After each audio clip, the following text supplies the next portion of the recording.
But when you start believing that your life doesn't match your blueprint and you have no control to change it, you're helpless, that's when people suffer. And so this week for your breakthrough, it's a chance for you to start to take a look at your blueprint anywhere you're really having pain. Hey, look, if you're doing great in some area of your life, celebrate it, of course, and I'm sure there are many areas you are.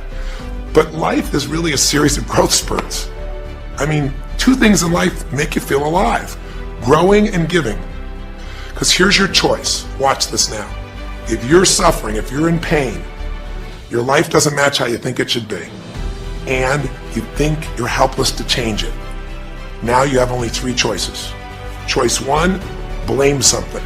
A, it's not based on the truth, and B, like Nelson Mandela said, having resentment in your soul is like drinking poison and hoping that your enemy will die. It doesn't work that way, because these are your three choices. When life doesn't match how you think it should be, blame something: an event, someone else, or yourself. As we talked about earlier in the series, blame games just destroy you. There's no progress when you blame. For the moment you feel okay, but nothing changes. What are your real choices? You only have two choices in life. If life doesn't match your blueprint, you either have to change your life. That is, you got to say, you know what, my body isn't there, I'm going to go work out. My relationship isn't there, I'm going to change it. I'm not making what I got to make, I'm going to retool, I'm going to get a new skill, I'm going to go back to school, I'm going to start a business, I'm going to do something. You have to do something to change your life. Or, in order for you to be happy, if you can't change your life, you're going to have to change your blueprint. Usually in life, it requires a little bit of each. Does that make sense? And if you change your life and change your blueprint, you can have an extraordinary life. Because all of us are going to have times in our life when what we want or think life should be like isn't going to match how life really is. Those moments, if we blame, our life goes into pain.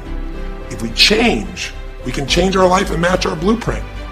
But we have to also know when it's not within our control. And that's how we're able to make a shift and change what our story is for our life, what our expectations are, not by lowering them, but by changing what that model really is. Change the way you feel physically, but you still see your life doesn't match how you think it should be at some level, and you feel like you're helpless to change it, you're going to be depressed. Because your blueprint is just a projection of what you think you need to be happy. But as human beings, we're notoriously ineffective at knowing it's going to make us happy. So much that we think we're going to make us happy, we get there and we go, is this all there is? So many things that we think are going to make us miserable and we can never deal with, we go through it, we can handle it. We're not good at projecting these things. All kinds of studies will show this. Now here's the trap. What do you think happens once you fulfill your blueprint regularly? Once you figure out how to do what you always dreamed of. You always dreamed to live a certain way, and now you're living that way every day. Well, the human nervous system, the human spirit needs to grow. So pretty soon you'll get bored with that and you'll come up with a new blueprint. That's part of life that's exciting. See, if you and I from this day forward are going to be happy, just remember what we've said. It takes two things: grow and give. A meaningful life comes from growing, that sense of progress, and it comes from having life not just be about me, but about we, doing something that makes me feel connected to other people besides myself. That growth, that sense of contribution fills a deep spiritual need that we all have. If you are unhappy in your life, you got three choices, really two. Blame, that's not a choice, it's not going to work. Don't blame someone else, don't blame the event, don't blame yourself. Just figure out what you're going to do to change your life. That's my specialty. If you like my coaching or my team's coaching, come visit with us. Come to an event, come get a coach, come through a program, and we'll guide you through it more than just a few minutes like this, and we'll do it directly, an environment that'll shift you. Or change your blueprint. You're going to have to rewire what's going on inside, and that's what we focus on as well. So I hope this journey has been an interesting one for you. I hope it's opened up your eyes to what it takes to go from where you are to where you want to be. It takes changing your emotional pattern. It takes bringing presence to your life.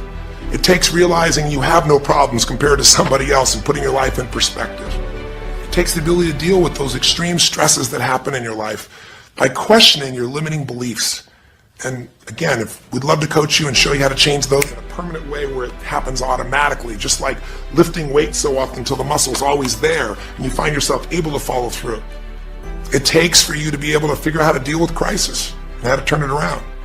It takes facing your fear. It takes pushing yourself through what used to stop you. It takes putting yourself in a position where you connect to what's more important than just yourself, what you value than just yourself. And it takes, I think in this case also, the ability to realize that no matter what happens to you, you're more than that moment. You're more than the story you think you're supposed to be. And that even when you're not matching what you think you need to be, maybe there's a reason for that. Maybe you're having to find a different part of yourself that's going to fulfill you at a much deeper level.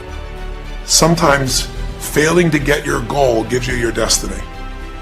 I can't tell you how many people I've known over the years who had an idea of what they thought their life was supposed to be like, and they didn't achieve it, and they felt miserable and upset and frustrated, and one day an opening happened and they went, oh my God, thank God that didn't happen. I think it's Garth Brooks had a great song, and it's a song about when he was in high school and he was in love with this girl, infatuated with her, and she didn't even know that he existed. And he prayed to God every day that she would notice him, that she would fall in love with him. And then sure enough, she never did. He was so disappointed. His blueprint didn't match. His life didn't match it because she didn't even know he existed. And he felt this suffering. He could do nothing to turn it around. Well, 15 years later, he became a guy named Garth Brooks, somebody everybody knew, and he could rock, stadiums with his energy and his song and his music. And he goes back to be at his high school reunion. I think it was his 15-year reunion, if I remember correctly. I don't remember the exact year, but all I remember is he said he saw that woman that he was so obsessed by. He was looking forward to seeing her. And now he was Garth Brooks, and he met her. And after he met her and spent some time with her, he wrote a song called Thank God for Unanswered Prayers. Sometimes not getting your blueprint's the best thing that ever happened, because the disappointment drives you to find something more important inside of you. Or not getting it makes you look for another aspect of your life, a spiritual aspect, a family aspect, a physical aspect. If you can just trust that life doesn't happen to you, it happens for you, then you can find in any situation a benefit that can take your life to the next level. I don't care if you're Frank and Kristen. I don't care if you're, Mandy and Scott. I don't care if you're Joaquin and Kim.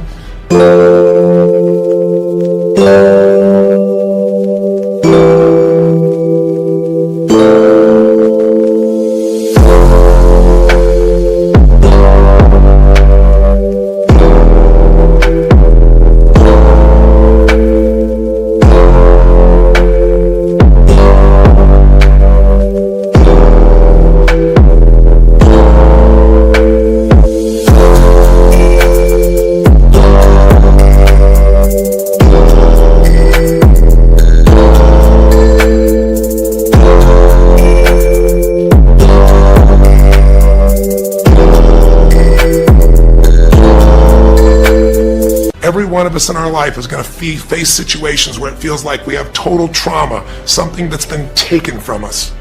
The real question is, what are you going to do with it? Some people just live in their story of what they don't have, and they have the right to do that. It's the difference between what you have the right to do and what you deserve to give yourself and others. We have the ability to transcend whatever happens to us. There's something called post-traumatic growth. Very few people know about it. Two people go through the same stress, one's destroyed, the other grows. What's the difference? The people that grow will not give up. They don't have any excuses. They find the way to break through whatever it takes. And when they do, three things happen. Number one, they realize who they really are and what they're capable of. They realize they're so much stronger than they thought they were. And number two, they deepen all their relationships. You want to know who really cares about you, who you love and who loves you? Go through some tragedy, go through some hard times. All your Facebook friends go away. Your real friends, your real family.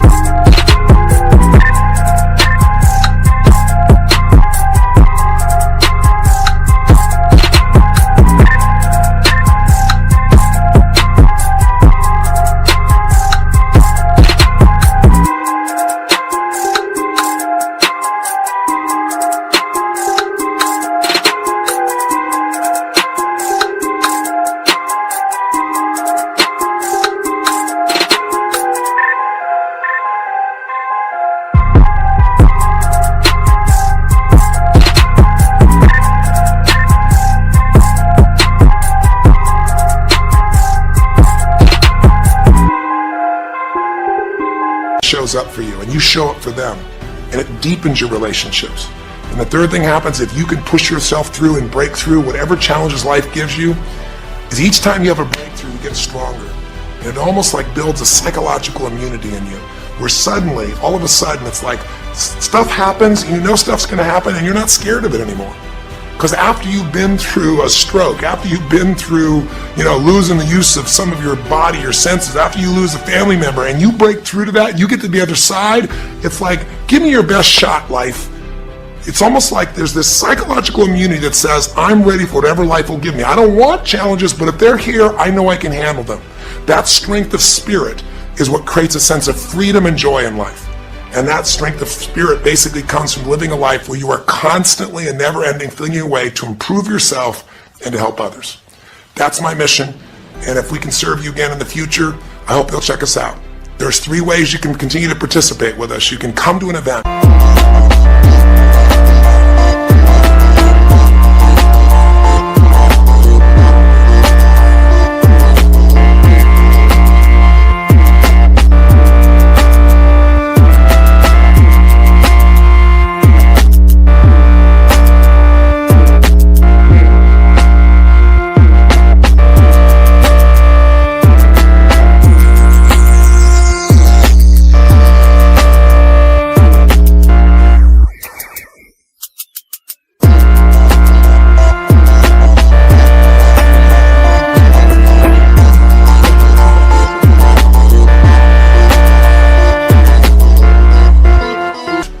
Come have an experience with us live at a weekend at our Unleash the Power Within or our Date with Destinies. But second is there's immersion, or call up and get a coach. We have people that you can work with and have a free coaching session and make sure it's really valuable for you. But these are people that can check in with you to help make sure you break through, you make the changes you want to make in your career or your finances or your body or your emotions or whatever area matters to you. And finally, lastly, and probably most importantly, every day you got to feed your mind. Because every day most of us are turning on, some form of news. It shows up in our pocket, in our Blackberries or iPods or our iPhones, I should say. It shows up, on your computer constantly. It chases us, and it rarely does a good idea interrupt you. Really, what you have to do is pursue the ideas, pursue the experiences that are going to change your life. But I really want you to think about, how can I get my life the way I want it to be? The way I do it is I figure out what my blueprint is, and I update it for what life is. I change my life, match my blueprint, and suddenly my life feels full and alive.